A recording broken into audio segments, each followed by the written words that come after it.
Welcome to the latest episode of Five on the Floor on the Five Reasons Sports Network. Thanks for joining us on your favorite podcast app on Apple Podcasts, or Spotify. On Android, we recommend Spotify. Also, check out the Five Reasons YouTube channel. Make sure you hit like, subscribe, turn the notifications on. You get content from all around the South Florida sports spectrum. We also recommend that you subscribe to Off the Floor. That's our Discord server, $2.99 per month. Link right there in the description. Bypass the Apple upcharge. Bypass Twitter. We'll take everything decent from there. We'll put it here. Avoid the politics. Just talk Heat, 10 different channels and stage shows. You got to be on there. It's Off the Floor. Also, Prize Picks, use the code 5, F-I-V-E. Put down your $5. You get $50 to play right away. Prize Picks legal in the state of Florida, and there's plenty to play now, WNBA, MLB, and more. So check it out. It's Prize Picks. Use the code F-I-V-E. And now, today's episode. Mercy. Luxurious. Heat Nation. Yeah. Mercy and Lago. Down to Biscayne. Yikes. Five on the floor. Ride for my dogs. Where here's the thing. You can check the score. Hustle hard, couple scars, wearing bubble frauds. Down to Biscayne. Kept the floor playing. Got it all banned. Y'all seen the block. Stop with one hand. And Pat we trust. Inspire have the guts. We're here to bring the heat. Y'all can hang it up. Welcome to Five on the Floor, a daily insider show on the Miami Heat and the NBA, featuring Ethan Skolnick, Greg Sylvander, Alex Toledo, Brady Hawk, and others from the Five Reasons Sports Network. Also, make sure to subscribe to Off the Floor for the most heat anywhere.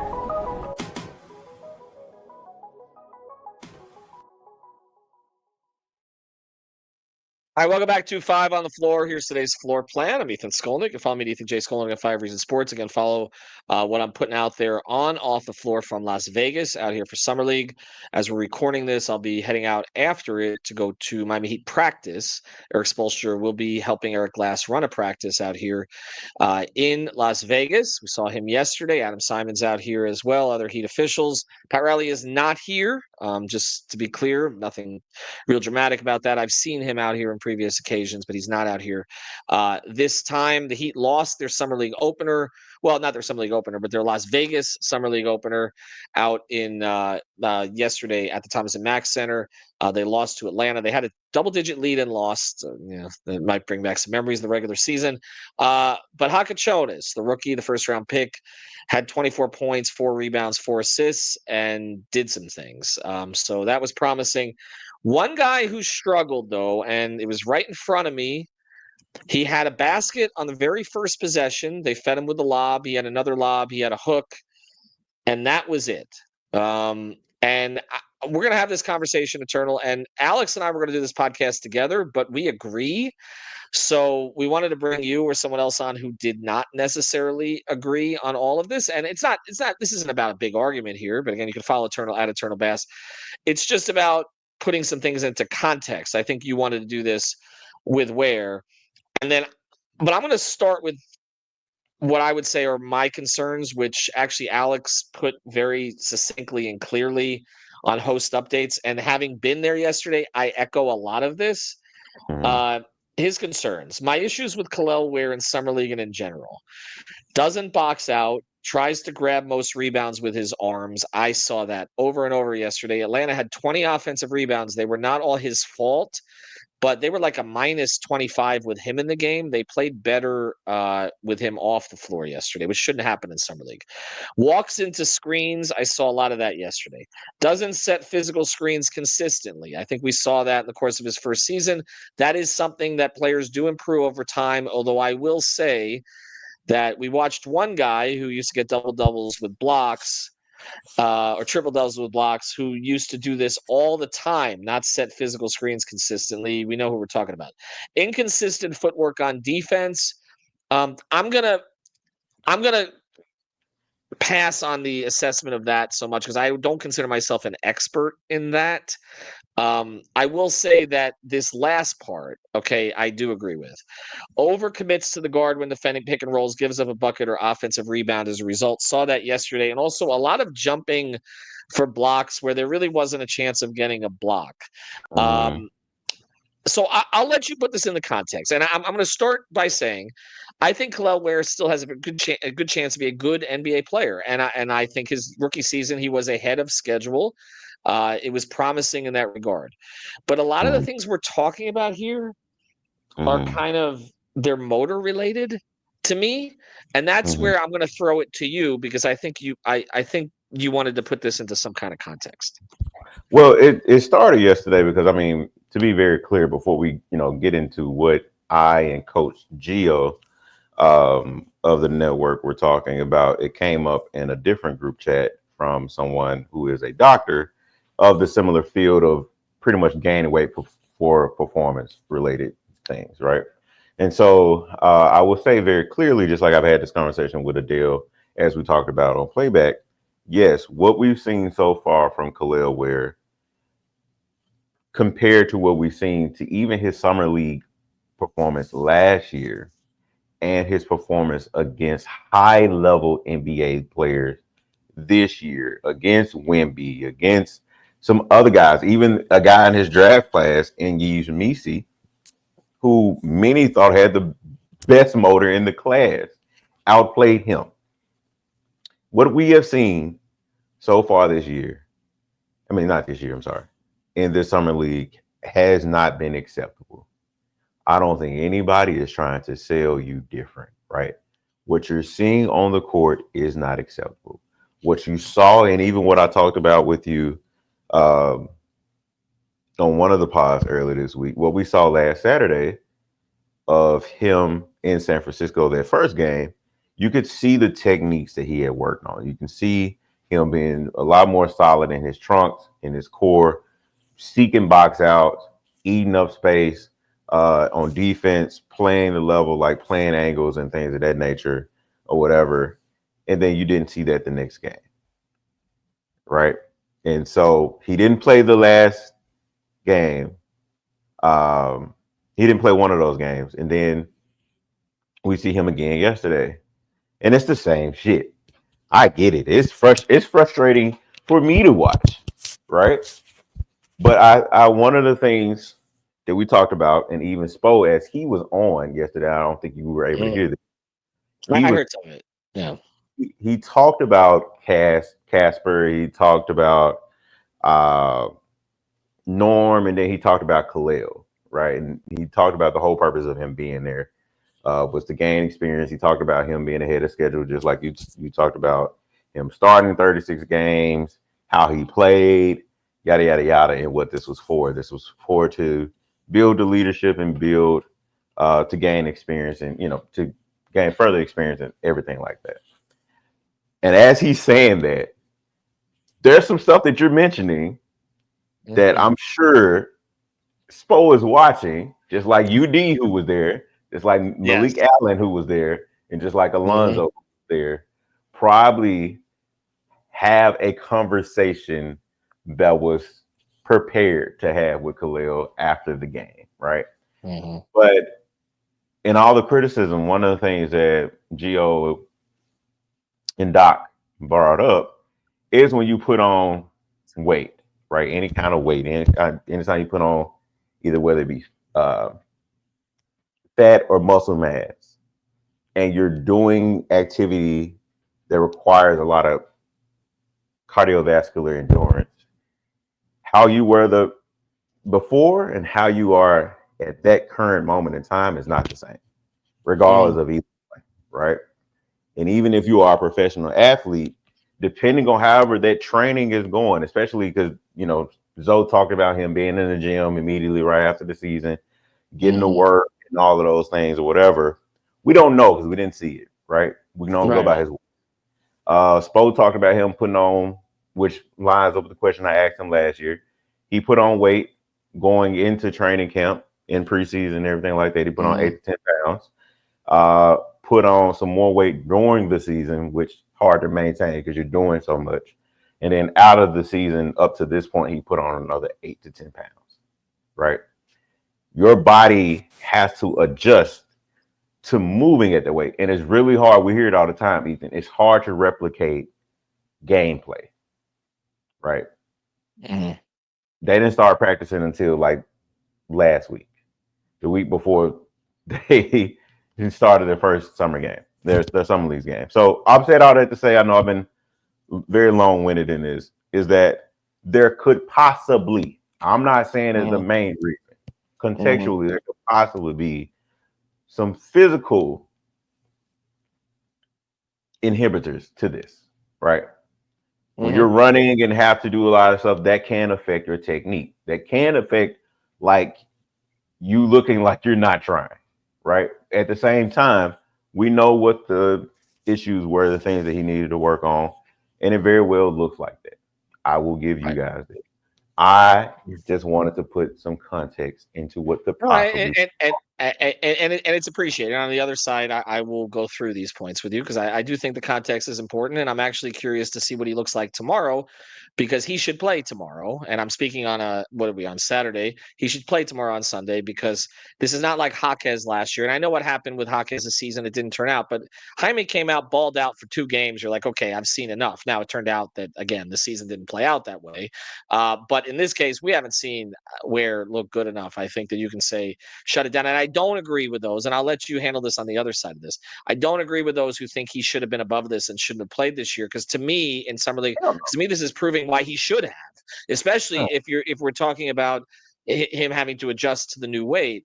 I do think him playing in the second year, and I'm going to bring up some other bigs I've seen in their second years who showed out and what I wanted to see from him and I did not see yesterday. But we'll talk about it on the other side. Before we do, mention a great sponsor on the 5 Reasons Sports Network, our friends over at Real Estate Shop, Javier, Amanda.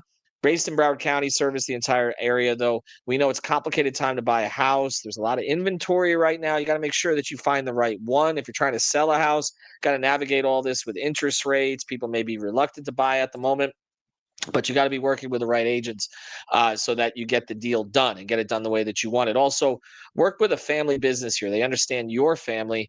Javier and Amanda, they've been doing this a long time. Honest people, trustworthy people. Real Estate Shop is the place that we tell you to go. RealEstateShopFL.com. That's 2 P's and an E, or the Fort Lauderdale Realtor on Instagram. Make sure you follow them there, because then you'll find all the open houses that they're doing on a given weekend. Okay, so I've mentioned this before, but it's not just this. I remember going second year for Andre Drummond in Orlando. And like he was man amongst boys. And we've seen, I know it's difficult for bigs in summer league because the point guard play is so inconsistent, and you haven't played with these teams, and bigs are more reliant on guards because they need guards to get them the ball, right? So that part of it, I get it. Like not every big is going to look great, but I'm just thinking back to Drummond and other bigs that I've seen over the years. And I know Drummond didn't turn out to be a superstar, but he was a good player in the league for a long time. He's still in the league. And he just physically took over. Physically, like went to the glass, got the rebounds himself, did all that kind of stuff. I watched Kel'el yesterday, and maybe he's carrying a little more weight. And Spo says he is. Again, you speak to the effects of that, but it's just, I don't know. It gave me Whiteside vibes. I hate to say it. Like it's just, and even Hassan, I think, would have aggressively tried to take over these games in the way that Kel'el did not. And I know he has a very kind of laid back attitude about everything. This is something we've talked about with Wiggins too. And I think that sometimes it comes off as not caring. It's just personality. Okay. I'm going to try to provide context for that too. But I saw Kel'el light up after the game when he was being asked some silly questions by some media person in the back. Okay. He showed more life during that than I saw during warmups, during either any of his stints on the court, even warmups. I took some video of it yesterday. Okay. When Bam goes out to the floor, and you notice this from day one with Bam when he was drafted, and this was such a difference from Whiteside. And I've told you before and told others that when they drafted Bam, someone who's been a longtime member of the organization said, we did more research on this guy than we've done on anybody else, and he is the anti-Hassan. Okay? Like that's how they were framing it. Like Bam just cared about everything. Okay? And we can talk about Bam not being the biggest alpha offensively in certain situations, but Bam cares about the game. You watch the way he plays, okay? Right. And especially on the defensive end, of course, okay? And doing all those little things to help a team win. And you also would watch, I've watched it hundreds of times, his pregame work where he does the mic and drill and all the rest of this stuff. And just the purpose with it. Again, I know it's summer league, okay? But I kept waiting for Kel'el to start his pregame yesterday. Like I'm standing by the court. It's kind of like it didn't look like he really was into it. Then it's kind of he's a sort of soft push shot. Do this. It's not with 4. You watch again, I know these are, but I watch Jokic do it. I watch others do it, and it's like they're like you're not beating the allegations this way. No, you're not. You know what I'm saying? Like that's the thing. Like I watch Casper. Okay, or how can you know this? Okay, I don't know what we're calling him these days. Kaz, I guess, is what the organization is calling him. And I watched him. There's purpose with it. Tyler's workouts pregame. There is purpose with it. Okay, he gets to certain spots. He goes to it. You know what he's gonna do. Duncan. I watched this for years. Man, I want to see because I want everybody to be wrong about this because they need him to become what they have projected him to become. And also, and I'll go to you on this. They kept him out of trade talks this summer. We know that. Okay. And that is going to be hanging over his head. And I know he's young. He doesn't have to become an all-star this year. He could have been first team all rookie this past year. Again, I'm not taking away from what he's accomplished. I like his talent. He seems like a nice kid. But it's just like I want to see purpose. I want to see force. And I want to see it before the game. I want to see it during the game. And just go get the ball, demand the ball. But you're not just there to be a lob threat. Like, that's not going to be. And then, then sort of, he didn't do this yesterday, but kind of sort of, lollygag back into some threes. I want to see him. Like, he had one hook. He had purpose. Took ball, went right up with the hook. He's got good form on it. Okay, so do it. I understand the opportunities are limited in summer league for big, but I saw a guy who just looked like he didn't really want to be there yesterday, and I'm sorry, you're not far enough along in this process to have that attitude. Have the attitude that Jaime had last year. That's where I'm at. So I think for people who aren't privileged to be around the team to be able to see these players in the lights that you, Alex, Brady, or I, and other people like to get to cover them. You get to see them in the background. And like you talked about, Kel'el, Wiggins, some of those guys, they're like super laid back. They're just super laid back. And that's just how they are, right? Now, I will point to something with you, and I guarantee you it's going to click for you. You know, when you saw the most energy from Kel'el yesterday, and we talked about this last year, on the summer league team and during the season. You ever watch him on the bench? Yes. He has a good time on the bench. Yes, he's animated. He is so animated for his teammates. Yes, it's good. I like that. I like that. So be animated for yourself. Like, that's what I'm saying. Like, it's not like I don't think he's an anti-team guy. Like, I don't. This is not Hassan, and I don't think he's. And I hate to use this term, but we know what the issues were with bees, right? Like, these are the comparisons that have made the most. And we know, and I don't think it's that either. I just think he's just kind of casual. And I don't like, if he's going to reach his potential, he's got to be more than casual. That's in every setting. That's why, weight or no weight. And it gets back to this, because I want to we're going to close with this, because I want to circle back to this. We're going to do more episodes about it. I know you're a fan of Nico's, okay? As I watched Ware yesterday, I'm thinking, you can't gift Ware a starting job this year. You absolutely cannot.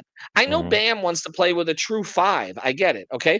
But you look at the current roster, it makes more sense, unless they add a big, which they haven't done yet. I mean, I guess Golden has an opportunity, but to me, he's got kind of slow feet, but he plays hard, and I think there's a future for him as like a fourth big in the NBA, but he's not ready to be the first big off the bench, okay? So, like, I look at it and I'm like, the way the roster works right now, my starting lineup would be Bam, Jovic, Wiggins. We'll talk more about him in future episodes. Norm and Tyler. And you bring in Davion and Ware off the bench for defense, along with either Highsmith, Larson, or Jaquez. And I actually think Larson's in the lead right now. But like that, to me, that's where I think this is headed.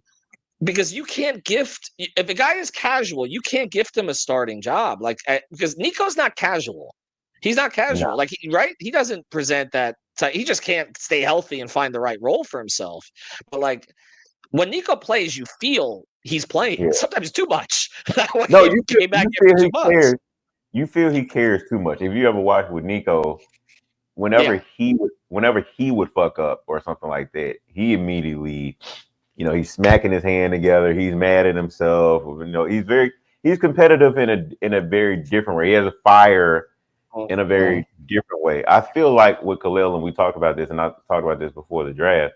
I said if he got drafted to the right situation, one of the situations being Miami, that they would pull the most out of him versus any other team, and we saw that, right? Like he very well could have finished in the top 3, if not won Rookie of the Year, which is a testament not only to him but also the organization. Like he led, like if y'all, I understand how y'all feel about him right now. I get it. What you're seeing right now is not acceptable.